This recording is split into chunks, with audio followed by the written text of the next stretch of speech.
Hi, everyone. Welcome back to another live session. I feel like that's the intro every single week, but I guess it works. As always, thank you so much for being here. There's a number of fun agenda items to go through today before we kick things off.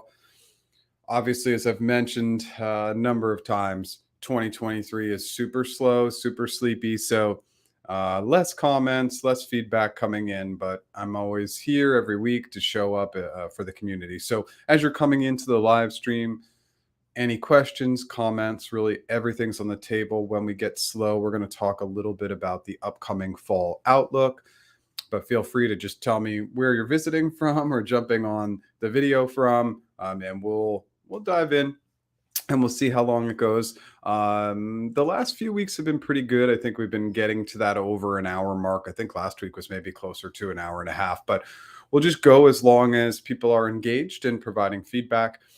So one item that I want to kick off with as people are joining the stream is I have decided to go back to new videos on a weekly basis.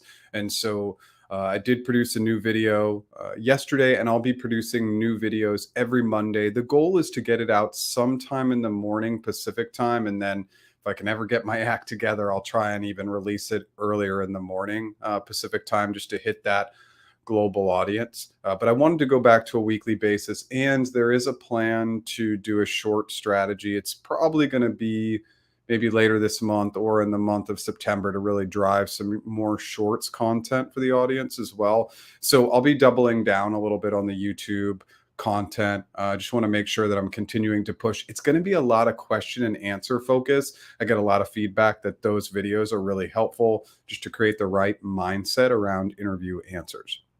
So, quick plug on yesterday's video. Just it was really product manager based, but just with any of these question and answer videos, you can see what the ideal answer looks like. So, it was tell me about a time you influenced a product roadmap.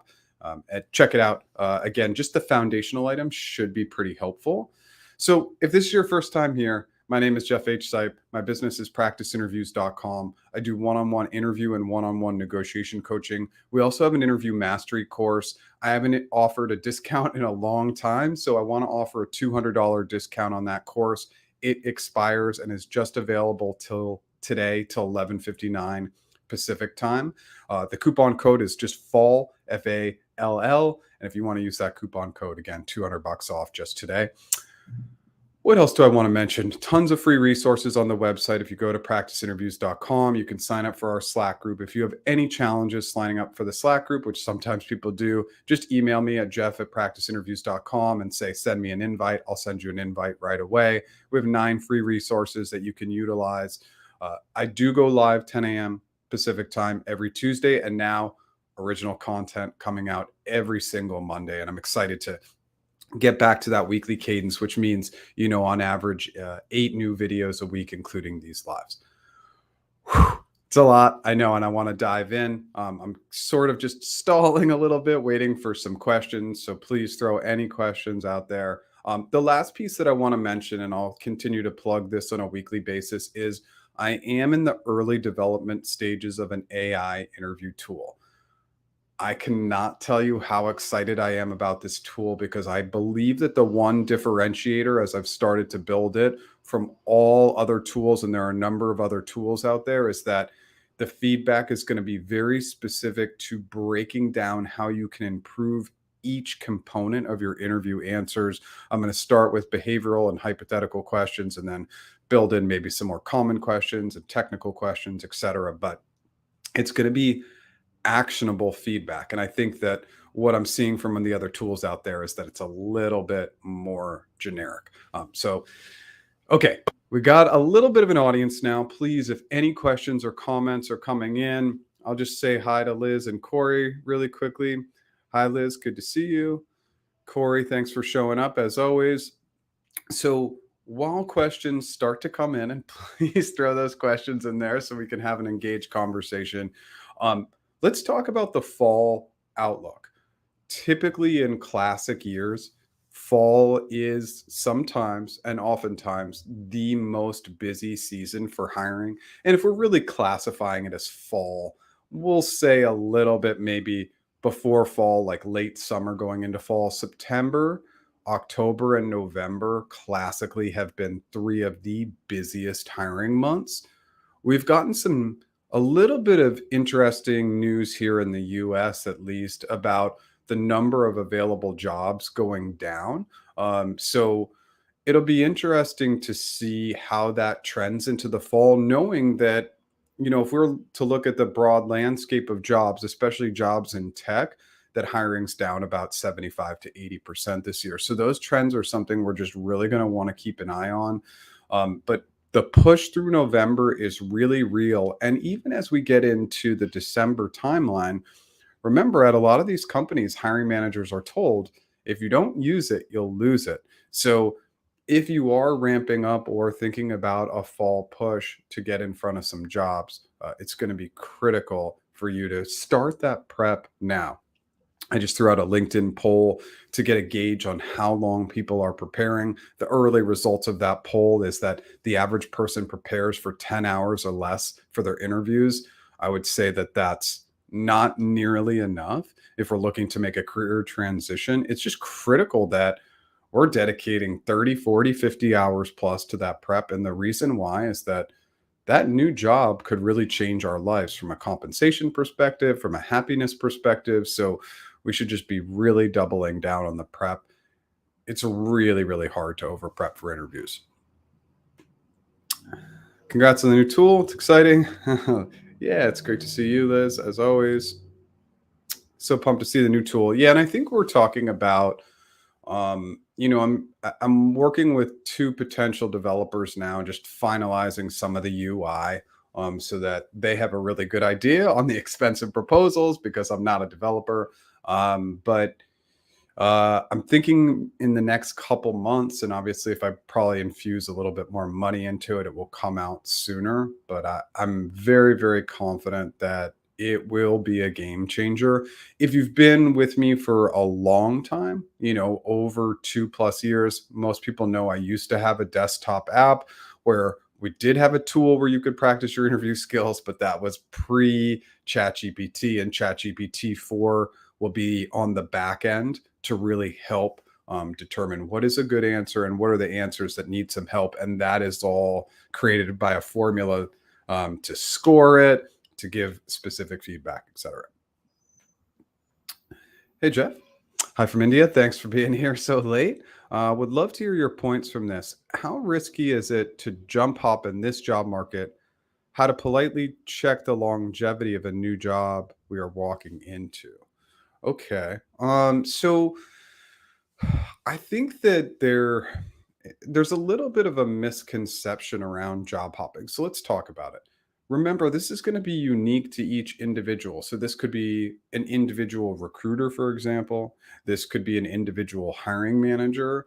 But in tech, especially, I don't see a lot of negativity around job hopping. The most important item is once you get in the door, is to speak positively about all those past experiences. So if you were at ABC Corp, and then you went to XYZ Corp, and then you went to Big Dot Corp, or whatever we want to call it, you're just saying this was a great opportunity, but this new opportunity came about and I really wanted to try it. If they're like, why wouldn't you leave us? You could say, as I come into this job opportunity, it appears to align with all the items I'm looking for, and I am looking to stay for a longer term in whatever my next job opportunity is. So you can say that in a really, really positive manner.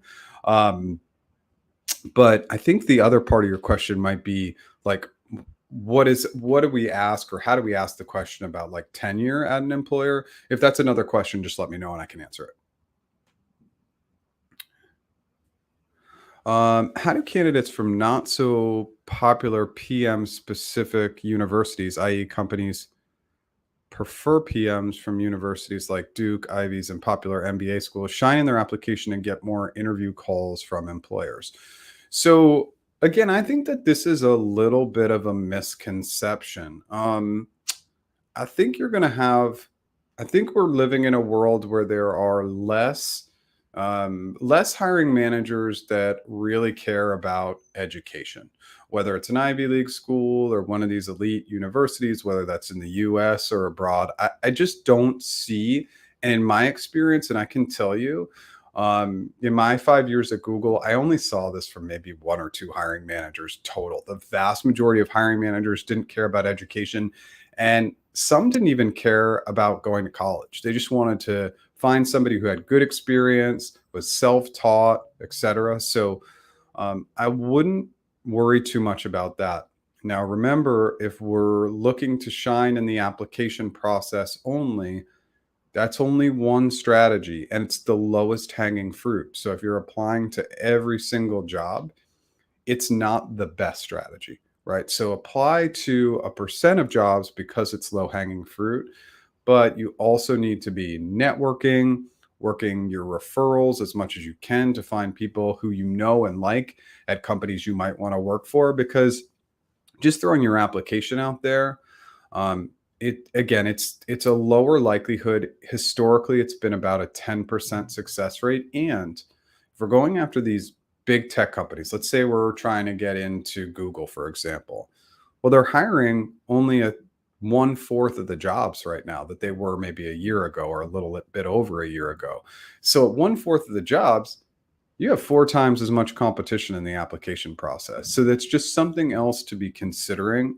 I really look for creativity when we're trying to find a job. So again, we're slow, so I'll just get into this a little bit. When networking, give first.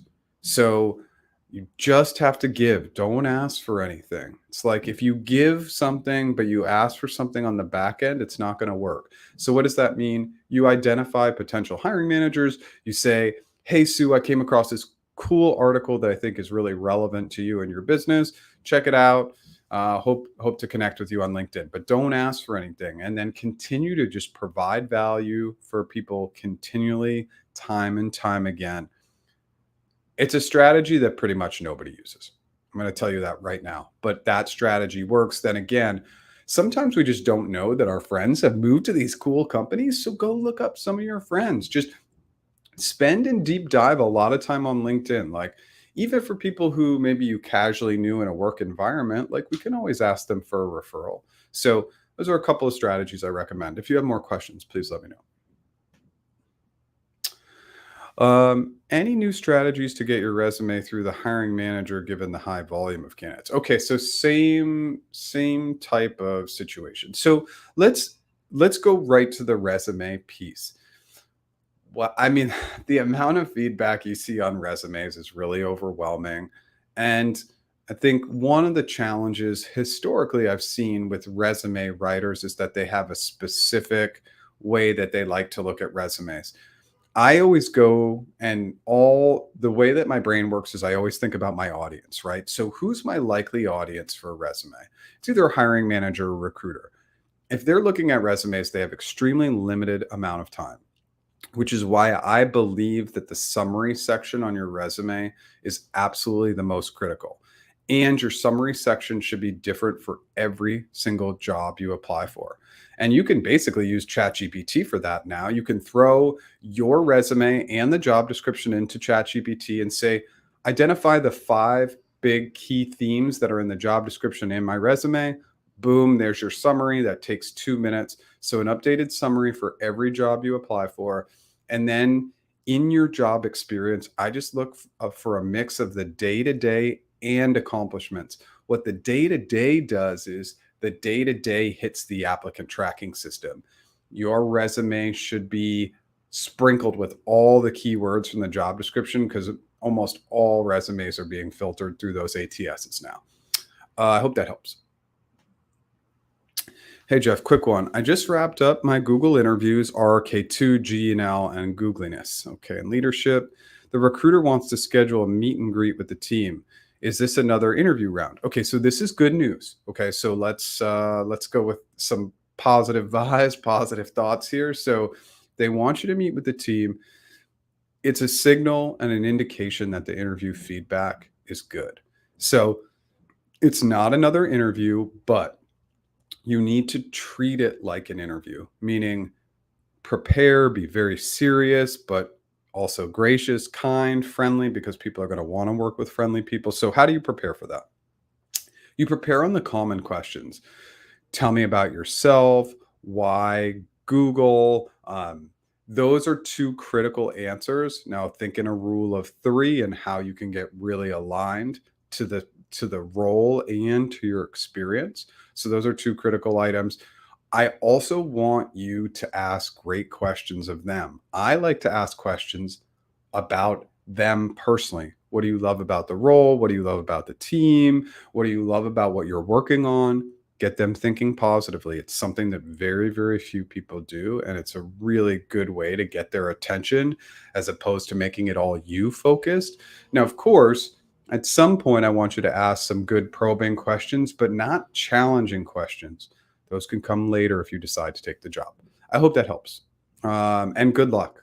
You're in a great place. The last piece, quickly, is you see I stand for all these lives. There's a reason why. I have a little bit better energy. I have a little bit better pitch and tone. My body language is a little bit better because when you're standing, your shoulders will naturally go back. So, just a few other things to keep in mind. Hey, Jeff, how's it going? You got a referral for a couple of different positions at Salesforce, Slack specifically. Auto rejected from one, but the other is still active. Any insights into the hiring process? Okay, so for Salesforce, classically, what I've seen is they're a pretty typical tech hiring, right? So it's going to be a mix of behavioral and hypothetical. I think that they lean a little bit more on the behavioral side from what I've seen. Obviously, if it is a more technical role, expect technical questions. The one thing I do want to highlight about Salesforce, and this is just in general helpful for people, is the way they negotiate is really tricky. You have to be very, very careful in the way you negotiate with Salesforce. I've seen a couple of funky things happen. They don't always like a high anchor. I know that that's forward thinking, and I don't want to jump the gun that quickly, but it's just a good comment for our audience today. Be careful. I've seen some really tricky things in the negotiation stage with them. I hope that helps.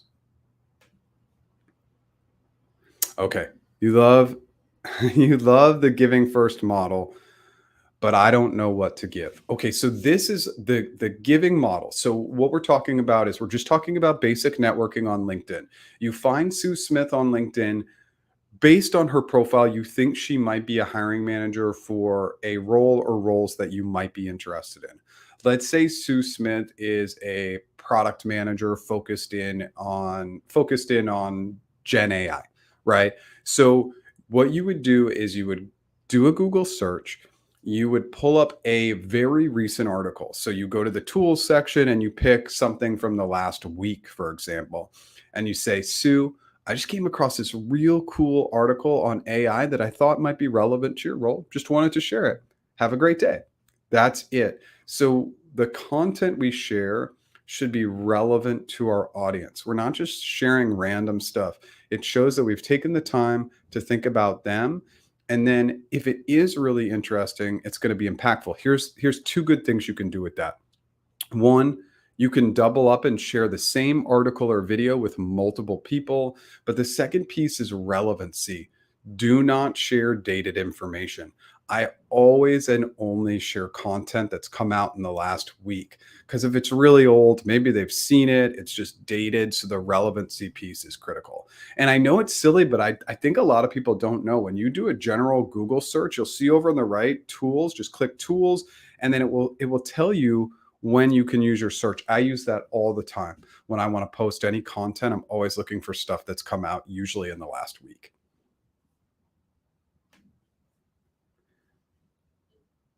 Hey, Jeff, do you think giving a resume a human voice with a short blurb about your role is effective, or are short, concise bullets of responsibilities from each role the way to go? Okay, this is a fantastic question. Um, the blurbs below, like when somebody has experience and they put a blurb below, I'm not 100% opposed to that, okay? Because it does give a little bit of context. But I think that a lot of times I'm just thinking about the 3 to 5 second rule. Recruiters will spend 3 to 5 seconds on your resume. So their eyes are going down the page quickly. That's why this bulleted summary is absolutely key, because if you can hit in on a few keywords, they'll go past those 3 to 5 seconds. I do like bullets because they jump off the page and we're just always thinking about our audience. Now, a mix of responsibilities and accomplishments is great. Day-to-day responsibilities because they hit on the keywords, and accomplishments which show what you've actually done. I hope that helps. Thanks so much for watching. Thank you for that. I appreciate that. Um, maybe I'm not skilled enough for. Oh, did we lose? I'm wondering if we lost. It says 2 of 2. I think we lost the first comment. Let's just try and Tony. I'm just going to try and roll with this because it looks like the first comment just didn't come through. But let's try and roll with this and see if we can get it. And then if you want to come back and get that first section, we can. Maybe I'm not skilled enough for the position. Do you know if it's common in Google that the hired candidate doesn't meet the expectations? I don't think that they hire people that don't meet the expectations for not only the job that they're interviewing for, but overall long term. That's a big part of the hiring process that really drove hiring committee decisions while I was there. And they wouldn't really necessarily just be fixated on fit for current role, but future potential is something that they spent a lot of time looking at. Let's see if we can get that first part of your question. But no, I mean, whoever's coming in has to score pretty well, do pretty well overall to get hired. I hope that helps.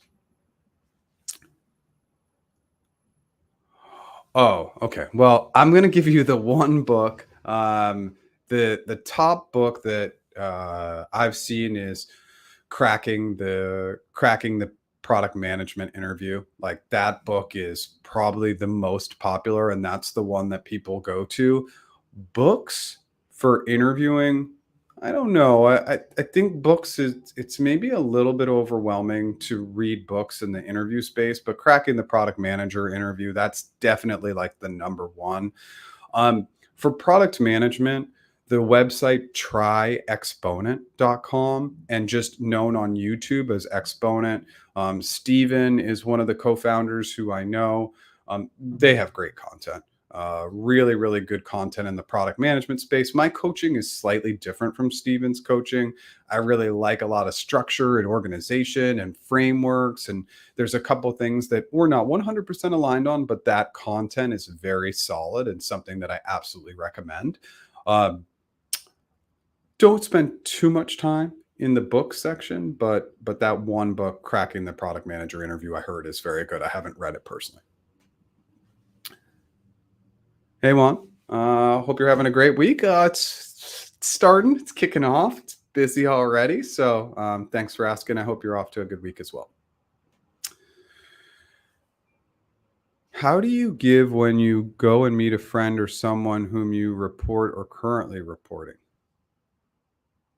How do you give when you go and meet? Okay, well, someone whom you report to or are currently reporting. This question, Uma, is like a little bit confusing to me.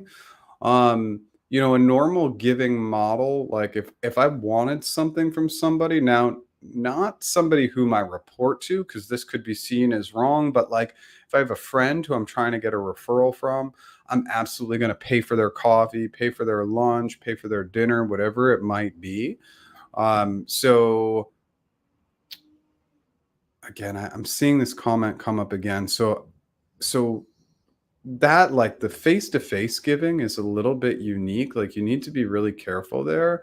Now, if you're talking about like a work relationship and you want to give, you want to understand what's going to be valuable to that person and like bring up recent content that you found, bring up a way that you're seeing in the work environment, a way for you to take some of the work off of their plate or some suggestions to shift some of the work off their plate to somebody else. But maybe you can come back and provide a little bit more information for me. Thank you. Great suggestions. And yes, I know the tools in G search. Yeah. And it's crazy, Liz. Like, I think a lot of people don't even realize that's there, but the relevancy piece is huge. Cause, like, especially, let's say we're trying to network with somebody in the AI space. Something that was posted a month or two ago is totally irrelevant. Like, we're moving at such breakneck speed right, with AI, that I wouldn't want to give them anything that hasn't come out in the last week. At the longest, the last month. That's as far back as I would go because things will just not be as relevant. Okay, so I'm gonna skip over this one. Looks like the same question as before. Hey Jeff, love from India. It's been 2 weeks and I've been applying to get a job as a fresher front end dev, and in any small startup to medium sized startup, but I haven't been getting any response. Okay. Um, this is the challenge for freshers, is that trying to get in the door initially is really, really difficult. One of the ways to build things up a little bit is start to build up your LinkedIn profile. I think of LinkedIn as reactive in the sense that people will look at our profile and start to find us and reach out to us. So as an FE dev, right? Like, how are you creating really good posts, bringing really good information to your LinkedIn profile, really building your connection base? That's a second step. Again, the reality is that just applying to all these jobs, it's not the best way to get in the door. Now, it's easy to apply, not always the easiest thing, but it's easy to apply. Um, Dev roles are, there's less of them, and that's going to continue to be the trend, right? Less and less, especially on the front end. I think we're going to see less and less dev roles. So I think there just needs to be a little bit of creativity, as much as you can be creative. And if we're only relying, like for our small audience today, if you only rely on applying to jobs, it's just going to be a challenging strategy, especially for where we're at in 2023. So it's just something that I recommend, to strongly work your network and network with people you don't know. Thanks for the reply. Read Salesforce. The starting base salary for the role is paying 172 to 250K respectively. Based on the tricky negotiations, do you recommend anchoring in the middle of that? Depends. We got to see what they come to the table with, right? And then I think with Salesforce, we're just going to try and build that relationship with our recruiter as we're negotiating, to understand. Remember, this is just one component. It got base, bonus, equity. I'm trying to think about the bonuses. I think they're on the lower end, like 10% typically, but I'm not 100% positive. I think the equity is at 25% over 4 years, but it's been just a minute since I had a Salesforce negotiation client, so I'm not sure if any of that's accurate. I could go back and look, and if you want to come back next week, I can have more accurate numbers there. But I want you to focus in on the interview stuff first, and then as we get into the negotiations, we can talk a little bit more about it. But anytime we're trying to negotiate with a company where we don't know, you're going to use resources like teamblind.com, and you're going to just Google as much as you can to figure out how much you can negotiate.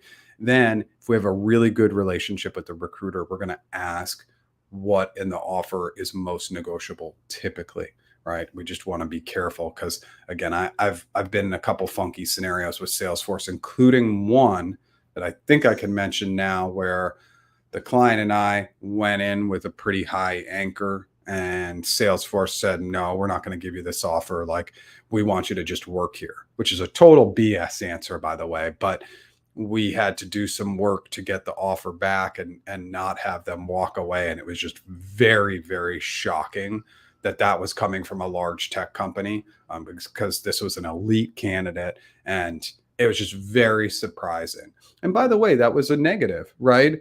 Any company, when I try and negotiate my offer, that's willing to walk away because I negotiate, I need to strongly consider whether or not I want to work there, period. Because I just think that is so aggressive. If they're not going to negotiate, they should be upfront about that and say, hey, our offers are non-negotiable. Here's the offer.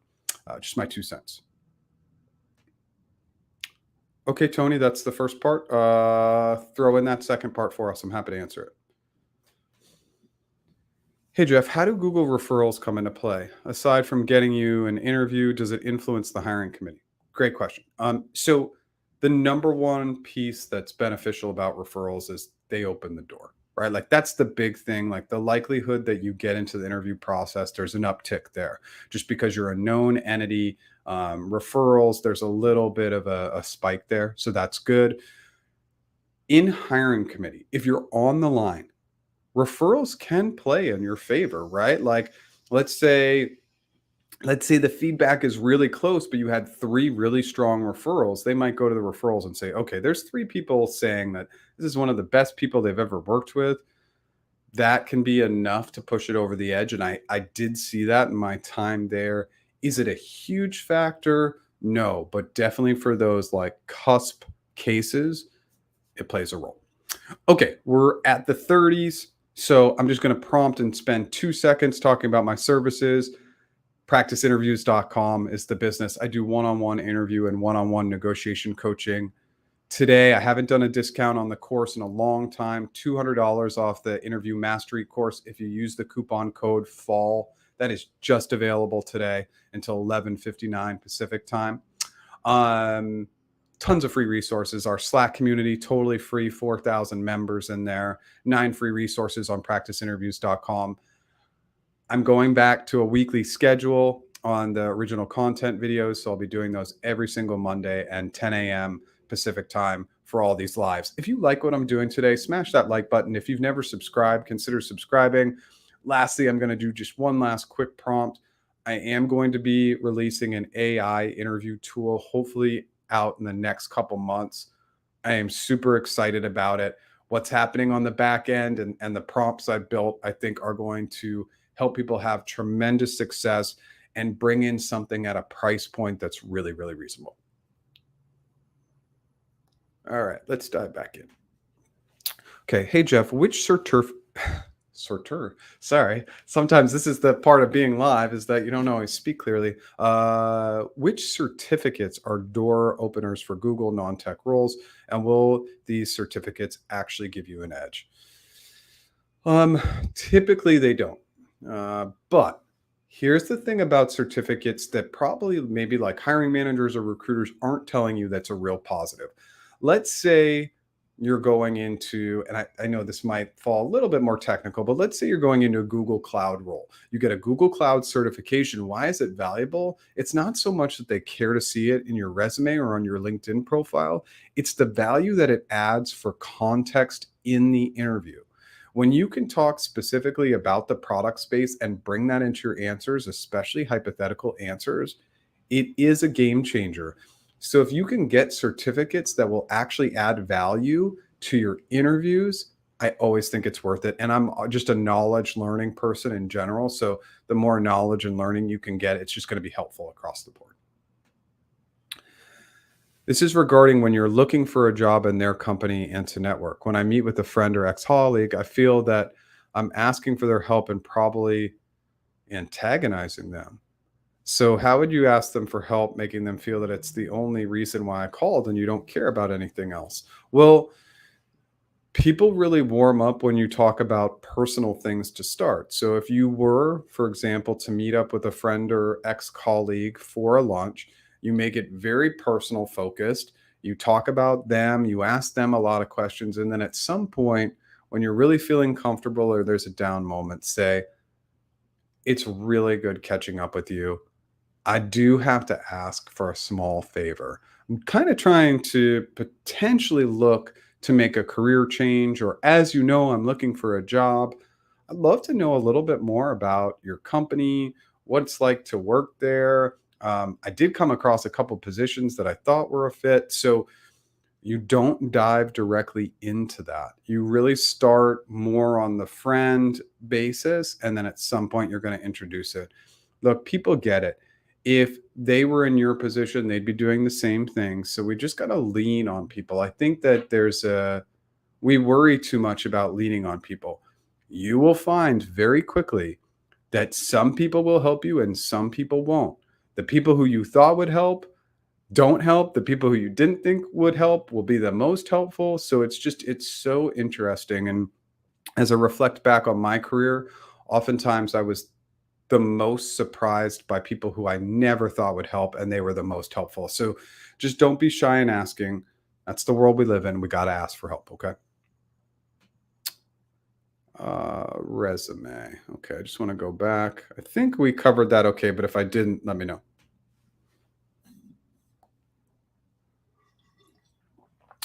Okay, Corey, how would you best handle resume breaks for upskilling, health, between jobs, etc.? How impactful do you think the breaks are on a resume in today's landscape? I don't think they're super impactful. Um, I don't really look to fill in the gaps on a resume unless it's been a very long time, probably like a year plus. Um, there's also a trick. This is the trick that I would use. Instead of months and years, I would just use years. So let's say it's like 2016 to 2023, but it was actually January of 2023. I would just move that to years. That's a good way to overcome some of the bigger gaps. Now, it's a little bit easier as your career gets a little bit longer. So, just something to consider there. But I don't really like to fill in the gaps. If we're talking about a couple years, okay. And then for either mothers or fathers who maybe spent some time away doing childcare or anything else, or yeah, you might want to fill in the gaps there. But I think if it's shorter breaks, it's unnecessary. What's your outlook on hiring in the EU this fall? It's not super optimistic from what I've seen from a trending standpoint. Hiring in the EU, especially in tech, has been unbelievably slow. And that's just feedback that I'm getting from the EU community, people coming into these lives. It has been crazy, crazy slow. Now, if there was going to be any uptick, it would probably be this fall because there's been almost no hiring across the board in tech. And I don't want to say no hiring, but it's just been so slow. Like a market like London, that even though we all know London's like a banking market, it's become very tech heavy in the recent years. And that's a market where I've seen very, very few offers this year. So I think it'll continue to be slow. But I'm hoping that in the fall we see a little bit of an uptick. Adding to the question, Jeff, does a referral from a fellow PM different from a referral from a software engineer? Uh, Not really. No, it's not going to make a big difference. Referrals don't have, again, referrals is the goal of a referral is to get in the door. That's the big one. And then hopefully, if it's a great referral, it will help us maybe at the end of the process. Hey, Susan. In team match phase since 1222, roles were deprioritized, and some that I was meeting with have been laid off. Does a prolonged team match mean you didn't score well? No, no. Team match is just difficult. It's difficult for just so many reasons. And the reason this year is less roles. Roles will come up, they'll get deprioritized, they won't get the support of leadership. And most of the team matches, like they don't stay consistently robust. Like if you're going to get team matches, usually they happen in the first month, 2 months. It happens pretty quickly. And after that, the recruiter simply just gets bored. Like they don't want to keep pushing for you. That's not in all cases, but it's just challenging. The best thing you can do is stay on top of your recruiter, share roles that are a good fit. But when we do that, we share roles. We share 3 to 5 bullets for why we're a fit. We share an updated resume with them. We share our availability for the next 3 or 4 weeks. We add in the best number and email to reach us, even though that's very redundant. We just make it very, very easy on our recruiter. But it doesn't mean you didn't score well. It's just this is happening to almost everybody, especially anybody who's lingering since the freeze. Awesome. Uh, by the way, thanks for your content. I've got through the first stage of Google and now going through your content like crazy before the next stages. Yeah, absolutely. Just remember, take your time, get through it all. And the number one item that all of us job interview coaches is going to give you is you you can prepare on your own, but practice will really help. It does not have to be with me, okay? But you have to practice with other humans.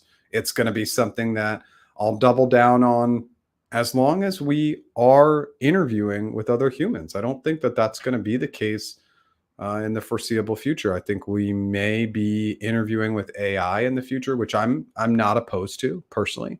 But how we prepare now is we want to just get used to different personality types. So you have to practice, and I recommend practicing with multiple different people.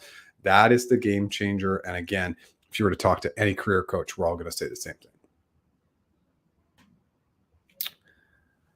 How fast should you expect an answer for Google? If the online staffing specialist informed you that they forwarded your CV to the recruiting team, I never expect a fast answer from Google.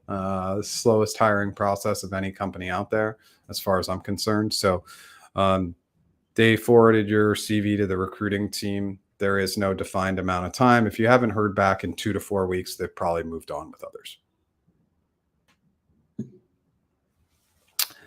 I have a great referral for G, which has been a great way for my resume to be looked at and helped me get an interview in 2014.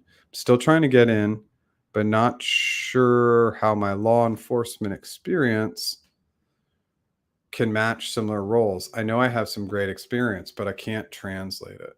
Um, well, I mean, the fact of the matter is right. Like relevant skills are going to be critical, and so I'm not sure of the transferable skills that you might be bringing to the table. I mean, I'm sure from a communication perspective, a listening perspective, an overall calmness that you need to have in a role like that, those are very, very transferable skills.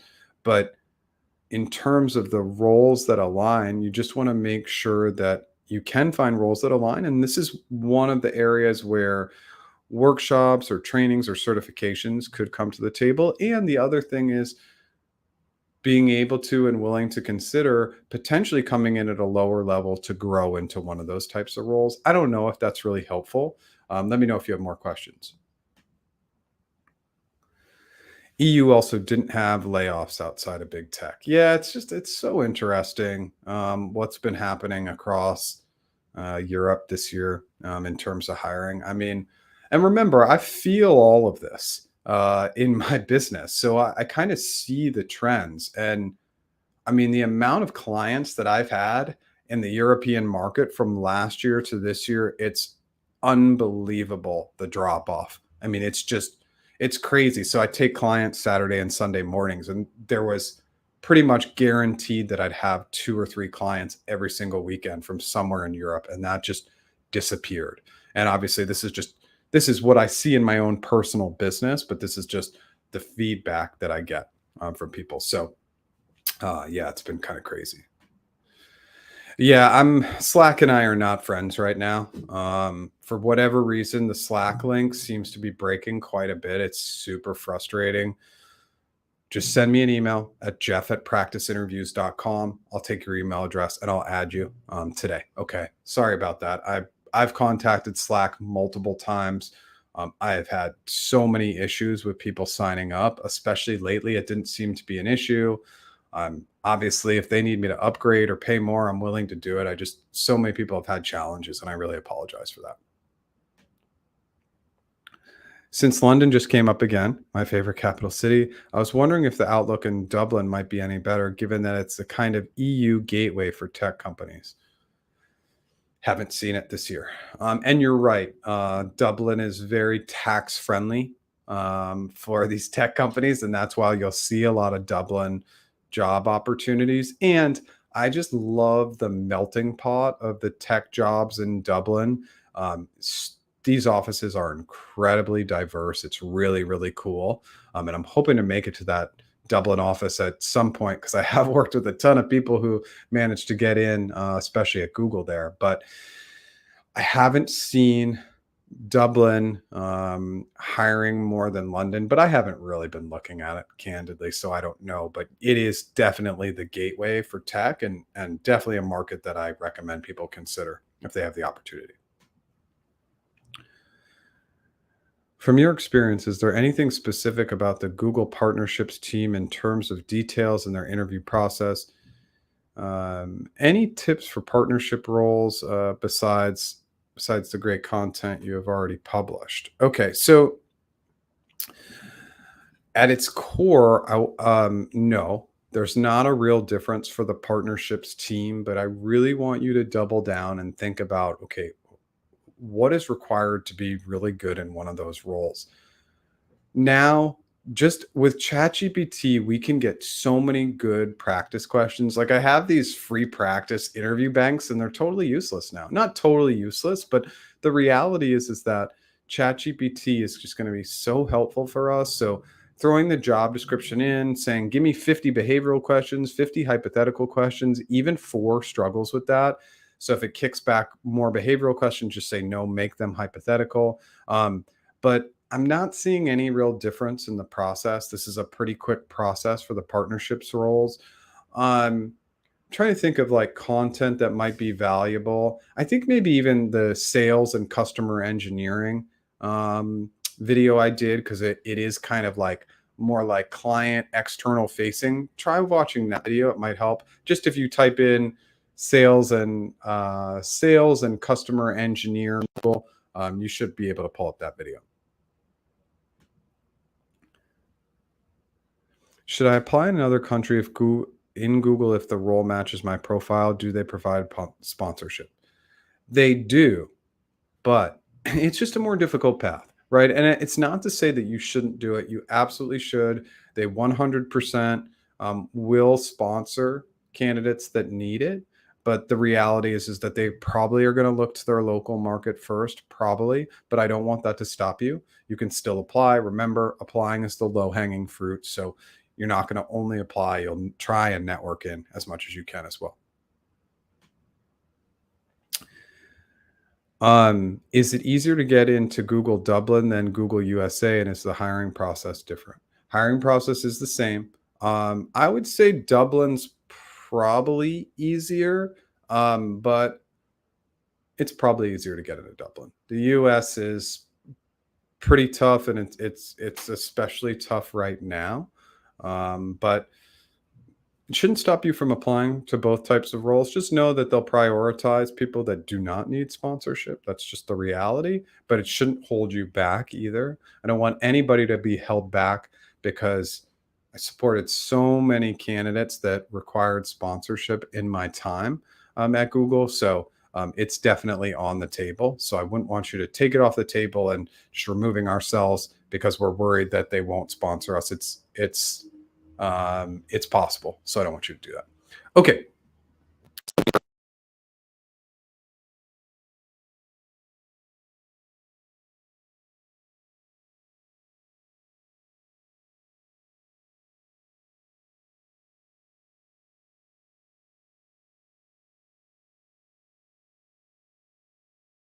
Okay.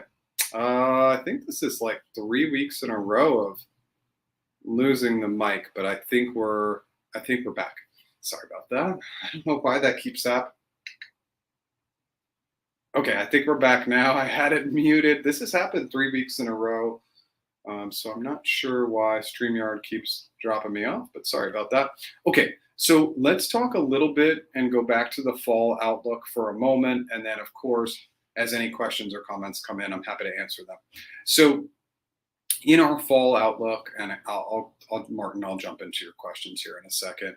I do think it's going to continue to be slow, but again, this tends to be the busiest hiring time of the year. And it's like if you don't use it, you'll lose it sort of thing that a lot of companies do, especially if their calendar year and fiscal year are the same. So just something to keep in mind. If you're looking to get a job, like now is the best time to prep and practice and do that push as we hit these upcoming months. But what the hiring is going to look like is still TBD. Hey, Jeff, just went through G on sites for a DCS manager, construction and delivery role. Okay, good. Recruiter plus hiring manager want to present me and another candidate to HC, first candidates in the last 9 months. Now they came back and want to redo one of the technical interviews before presenting me to HC. My question is, what are the chances of getting through HC if the technical interview is getting a lower score again compared to the other ones? So Martin, you're not going to get a lower score because now you've been through it, you've seen the landscape, so you get it and have a better idea now, right? So we got to think positively, positive intent. When you are given a follow-up interview at a company like Google, you definitely need to get a higher or strong higher score. Otherwise, that additional feedback isn't going to provide value for you. So one of the items that I like to recommend, I want you to take this and really think about how you're going to utilize it. But in a technical interview, to connect with my technical interviewer, I'm not going to always take everything up front, right? I'm just going to make something up. Okay. So we're talking about a data center services, right? Manager. So you might get a technical question about something in the data center.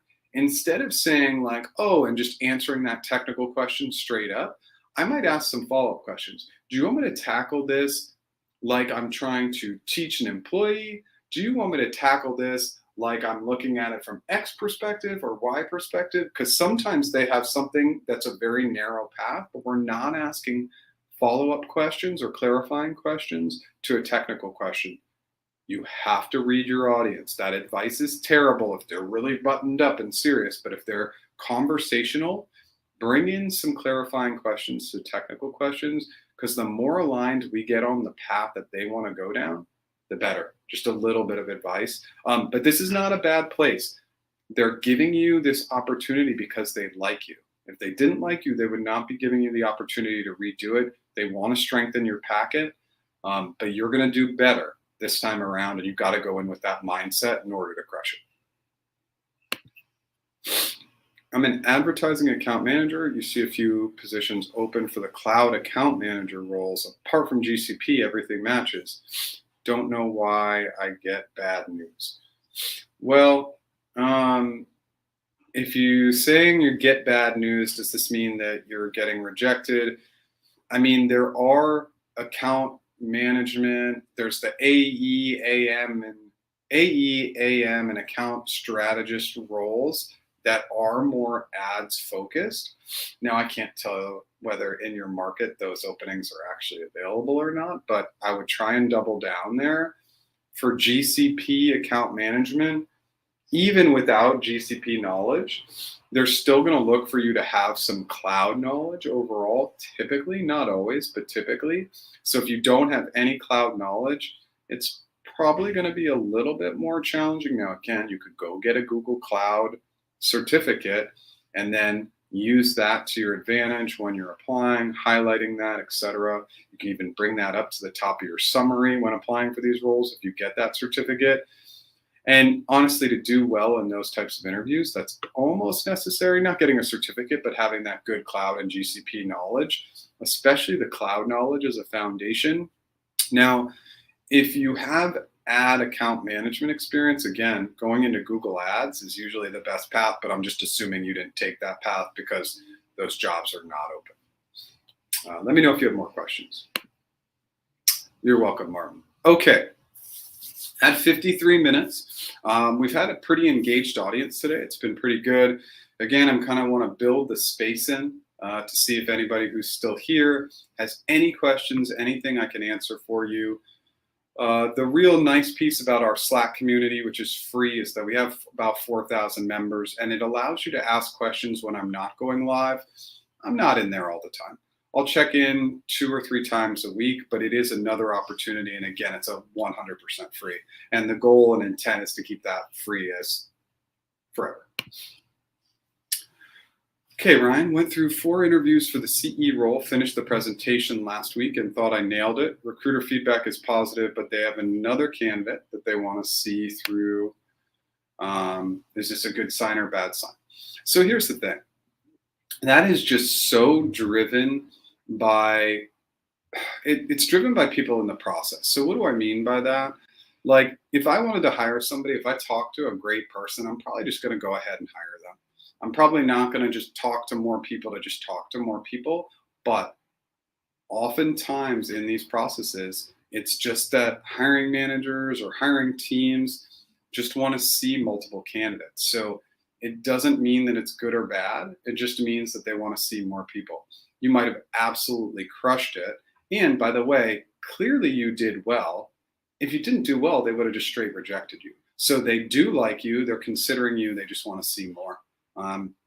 Sometimes that can just be the part of going first, but you're still in a good place. Come back and let us know what's going on.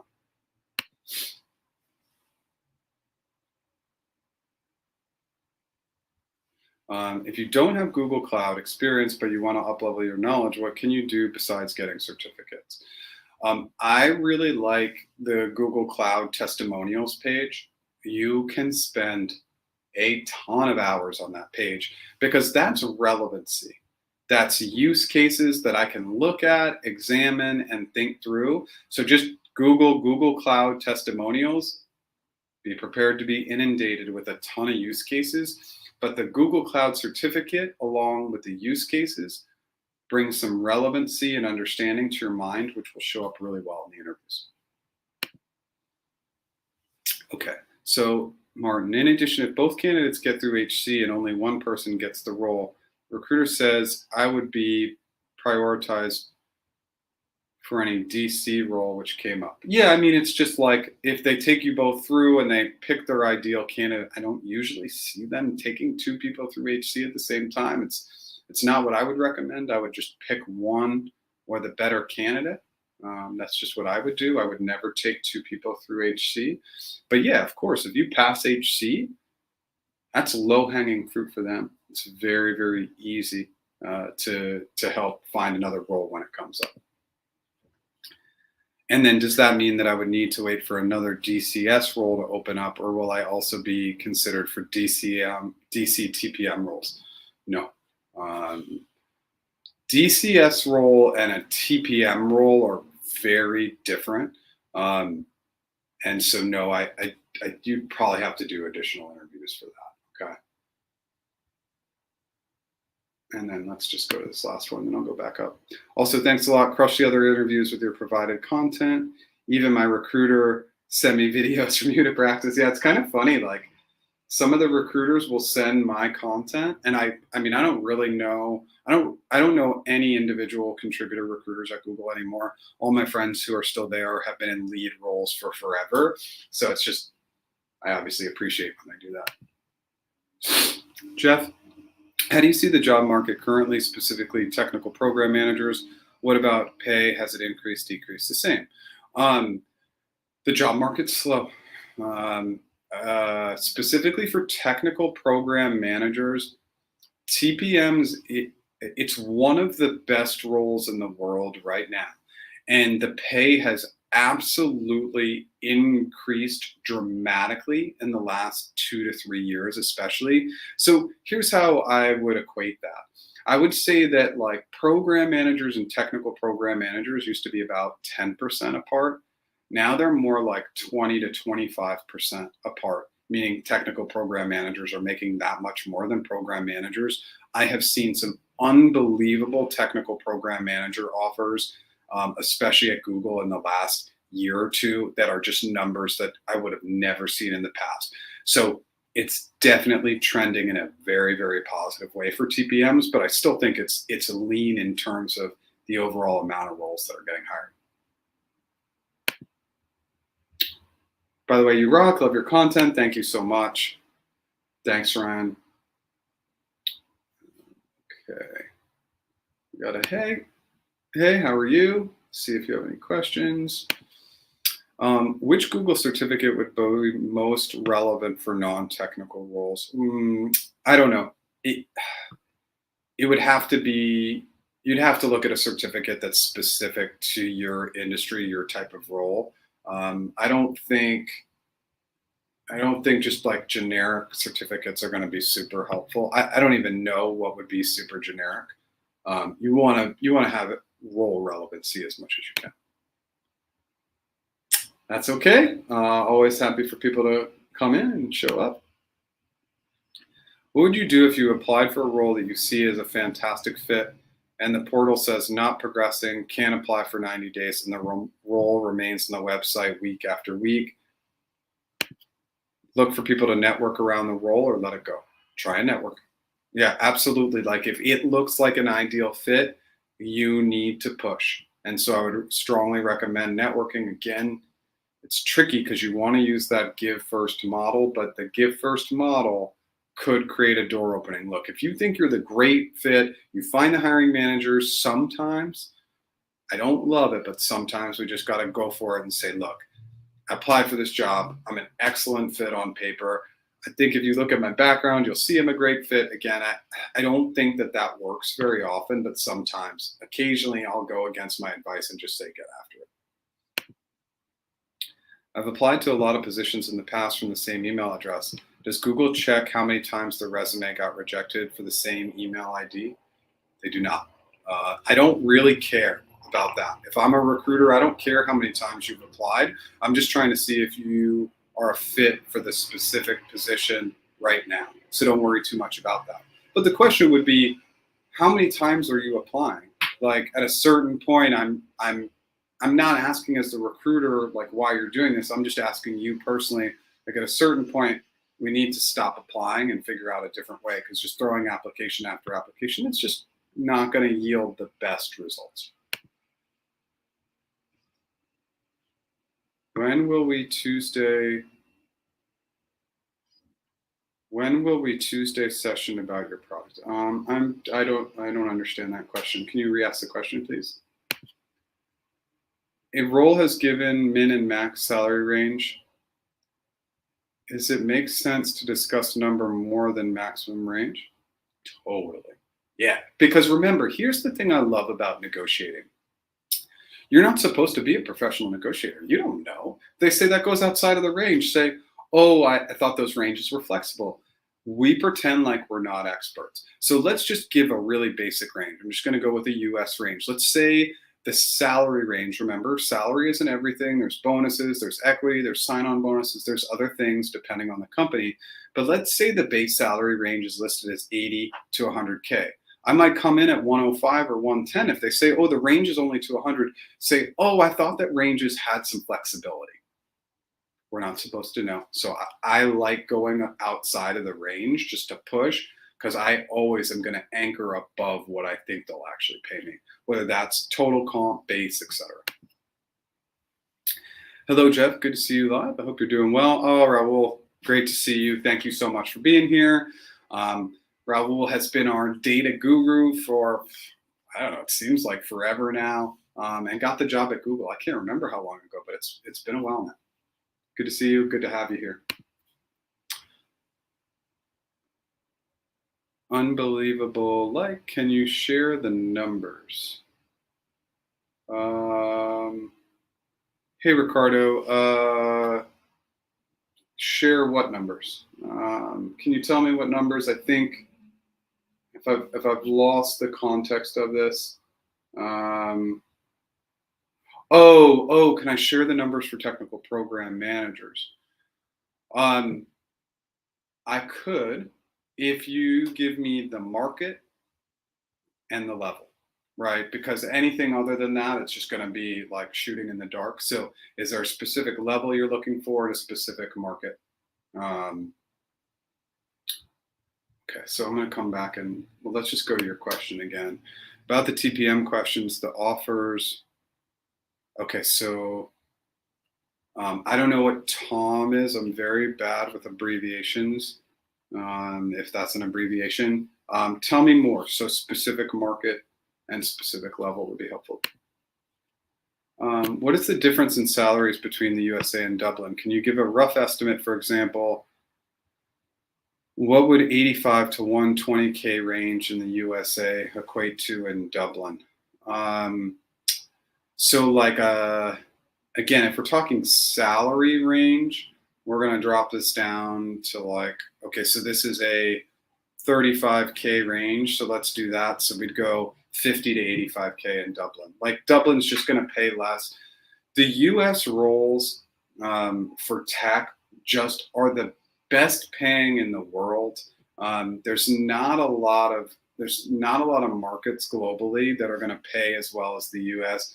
There's pick and choose markets here or there, like, maybe like Zurich, will pay pretty well. That's probably the best paying market across Europe. Singapore is going to pay pretty well, but typically US offers are just going to be the best for tech. Hey, sorry, is there a Tuesday session about your AI product? No, no sessions about the AI product yet. Too early stage. I may do like some webinars or something to promote it, but I haven't. I gotta build it first, which is, again, it's starting to flow and I'm starting to get there.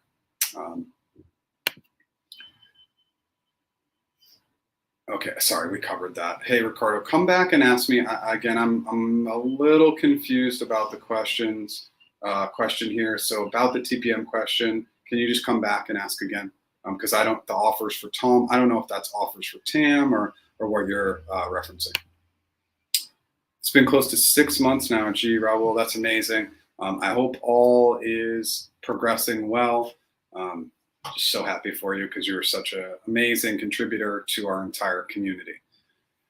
Okay, Ricardo, I'm still waiting on your follow-up question. As we're kind of wrapping up here, let me just go and pitch my services one last time. And then if any additional questions come in, I'm happy to answer them. My name is Jeff H. Sipe. If you've never been here, my business is practiceinterviews.com. I do one-on-one interview and one-on-one negotiation coaching. I have a special offer. I haven't offered a discount on my mastery course in a while. $200 off the interview mastery course just today. If you use the coupon code FALL, FALL, that'll be available till 11:59 p.m. Pacific time today. If you liked what I did today, smash that like button. If you've never subscribed, I'm now going back to original content videos every single Monday, and I go live every Tuesday, 10 a.m. Pacific time.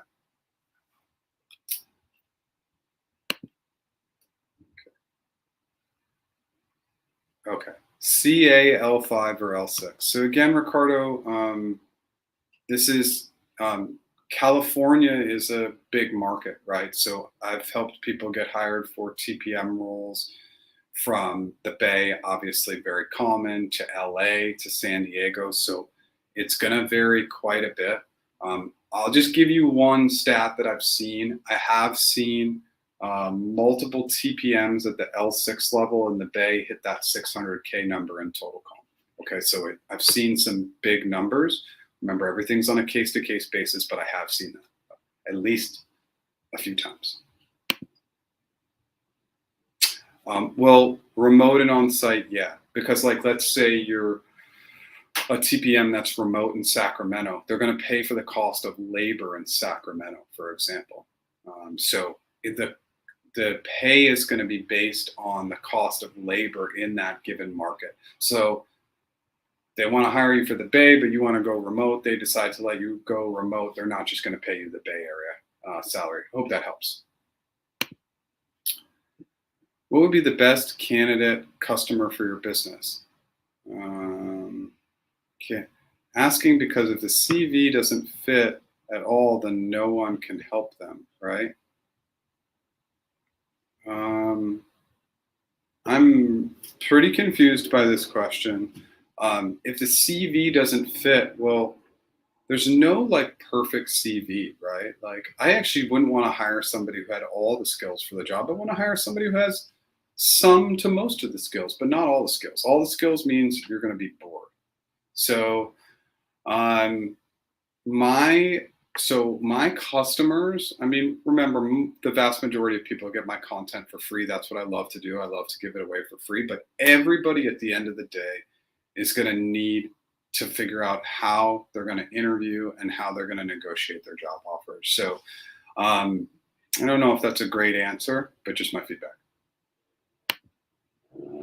From your experience, what time of year does G release new headcounts for product areas?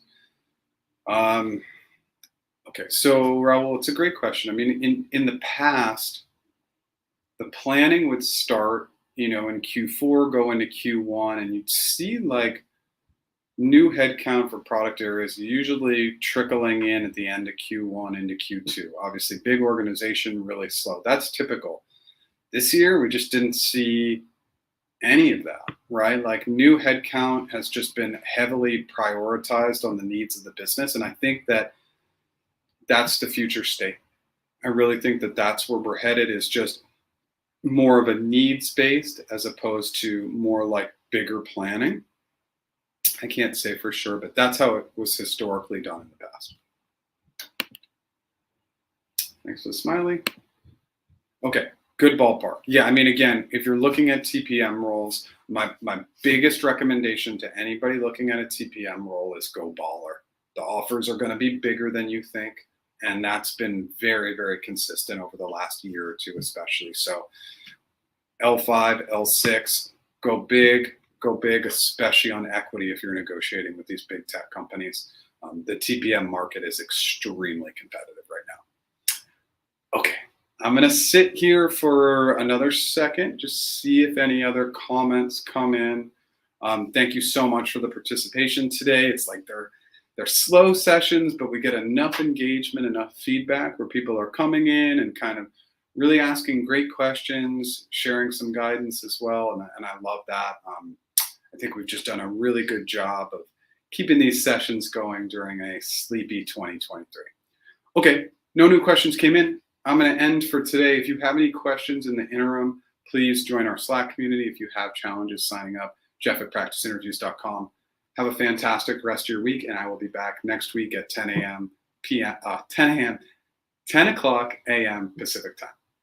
Take care.